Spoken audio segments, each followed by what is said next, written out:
I usually don't get upset or blame others that easily because at the end of the day, no one put a gun to my head to do anything. It was all my decisions, and that is why I felt the need of making this video.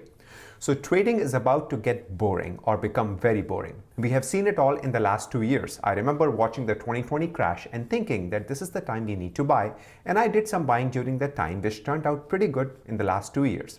But then we ended up doing lots of buying throughout the last year and a half, which did not work out very well as we hoped for.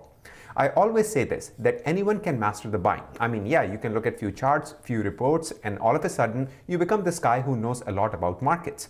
But here's the thing, no one knows crap about market. No one. I don't care if they work in Wall Street or at Starbucks. They might know few technical terms, but at the end, everyone is at the mercy of guessing. It's all a guessing game.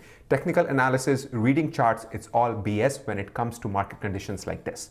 I did the same. The last few days were very nerve-wracking for me because anywhere I look, I see conflicting signs. Markets are not behaving in a way we predict, and any logical explanation gets thrown out the window. No support, resistance, nothing makes sense, and no price target exists. So in this video, I want to share what I think we are going to see in the coming days. I'm not using any charts or reading any dumb articles or giving you any price predictions. In this video, I'm giving you what my gut is telling me. And this time, I really hope that I'm wrong because this gut feeling that I have is not going to be a good one. So over the past few days, a very weird shift is happening in the market. Other than NASDAQ floating around in correction range or already in correction range, we have seen some major movement in some very big names. These kind of price action is not normal. Just a few days ago, chips and semiconductors were the hot topic and everyone was running after them.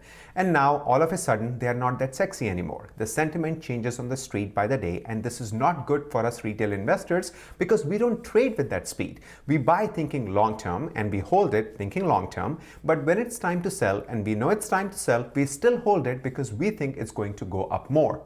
I'll give you an example. I did a video on Farfetch. This was a stock I bought at $10 and it touched $60 and I still kept it thinking this will go up, and all technicals were pointing in that direction.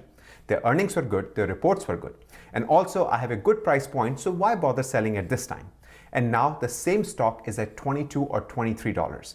I meant I just left more than $37,000 on the table and said, nope, I don't want it. And now I'm ready to dump that stock, which I did before this video, along with many more like that. Let's talk about Peloton. Seriously, I mean, insiders sold the stock at all-time high and then now they are halting the bike production. This seems like a scam to me and they should be punished. I was not in Peloton that much, but I did had some puts which I had to get out for loss.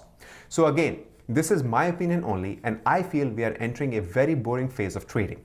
And I'm sure you have already started to see that on YouTube. All the videos that talk about 5 stocks to buy today, or I'm buying today, or how to become a millionaire on these 4 stocks are getting less and less views and are out because we are exhausted. And you are not alone. I'm reading so many comments where folks are saying that they are so done with the market and they feel dumb in the market and they have lost all their savings. I mean, my goodness, if you started investing last year and were big on these momentum stocks, then I really feel bad because you must be hurting now. This is my opinion, which I'm going to act upon to preserve my gains.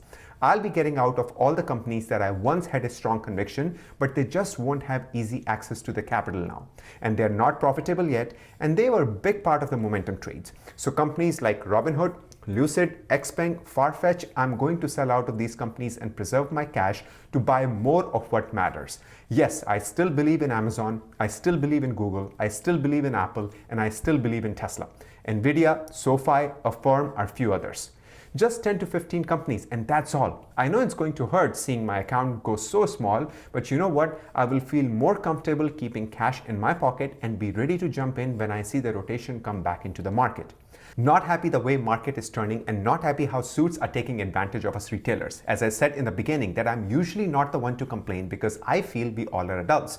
But after seeing the Peloton insider trading and their decision to halt the bike production, really halt the bike production is complete BS. I mean, a company whose revenue is $1 billion by selling bikes and subscription saw this coming months in advance. Their demand didn't just die in last 4 weeks. No. The demand died 4 months ago, but they kept it all in and insiders started to sell at all-time highs. They should be definitely penalized for something like this. Anyways, I wanted to share my opinion with everyone. I won't ask you for thumbs up unless you find something useful. These are just my views, so please let me know in the comments on what you feel about the markets. Hope you liked the video. Until next time, try to make it a sparkling day.